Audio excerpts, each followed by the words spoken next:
ఈ దేవుడు ఎవరంటే నీ చేతిలో ఉన్న దానితోనే చిత్ర విచిత్రాలు దేవుడు జరిగిస్తాడు. అందుకని నేను ఎప్పుడు చెప్తా కదా, నీ చేతిలో ఉన్న చేతి పనిని ఎప్పుడు చులకనగా ఎంచొద్దు. ఒకవేళ వెల్డింగ్ పని చేస్తున్నావా, ప్రైజ్ గాడ్. టీచర్ ఉద్యోగం చేస్తున్నావా, ప్రైజ్ గాడ్. లేదు ఫ్యూర్ ఉద్యోగం చేస్తున్నావా, కంగారు పడద్దు. అందరూ చదివినట్లుగా సాఫ్ట్వేర్ చదవకపోవచ్చు, బిఎస్సీ చదివావా, నీ చేతిలో ఏ సర్టిఫికెట్ ఉందో నమ్ము.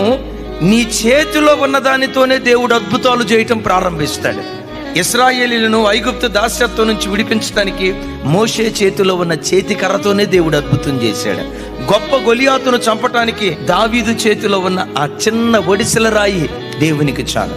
తమ్ముడు, నా చేతులెత్తి నేను దీవిస్తున్నా.